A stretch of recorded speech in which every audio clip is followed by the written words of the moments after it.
Sydney is the trailblazer.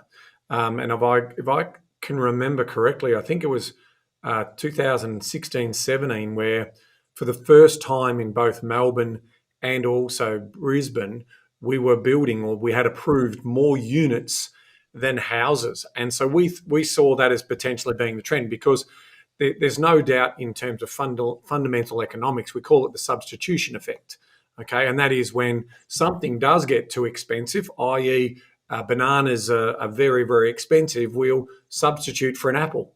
Now, obviously, that's a very simplistic explanation, because we are talking about somewhere where I live, my identity, how it makes me feel, all of those sort of aspects of living and lifestyle that I get out of owning and or living in a dwelling in that particular location.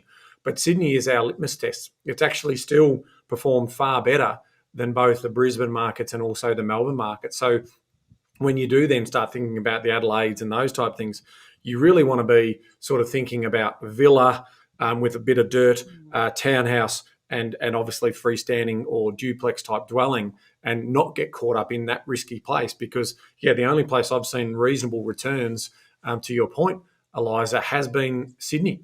Some of those pockets where you're in the smaller complexes, the 1 of 5, 1 of 6, 1 of 8s, which is the stuff we've always said worth buying, because the land to asset ratio, you've still got 1/8 of that land to asset ratio.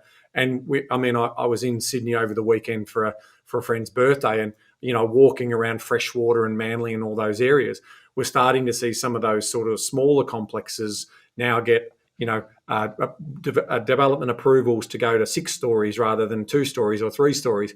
And so, it makes economic sense potentially for those owners to sell to developers. And I think that recycling, that brown zone, as we call it, where you're getting that type of change, will potentially keep happening. But until we get that generational acceptance in the likes of Melbourne or Brisbane, that apartment story is still going to ultimately be challenged for a while. And I do want to pick up on what you were saying. 2015, 16 was it was a different buyer. It Yeah, was, as you guys would know, it was the peak of, it was this unprecedented investment. concentration of investment Yeah, in the market that was, and I think you could argue that stock was not built for owner occupied living. It was yeah, not desirable for owner occupiers. And there are agreed. pockets of development that probably still aren't very well utilized because they weren't designed the right way, they weren't built with the right level of density, or light getting into different buildings and things like that. So that level of investment, I doubt, would be replicated, because we've probably instilled a hesitation from investors based on the macro prudential interventions that were I think you you know make a yeah. wonderful point there, Eliza. And I also think about the Asian Chinese buyer at that time as well.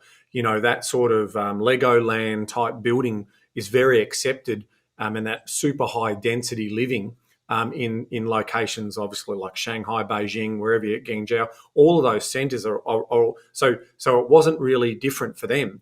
But there was no doubt there was also mum and dad investors in Australia who were buying into that particular story as that great demand of build that came through, and ultimately led to an oversupply and an underperformance in terms of the capital growth in those particular markets over that period of time.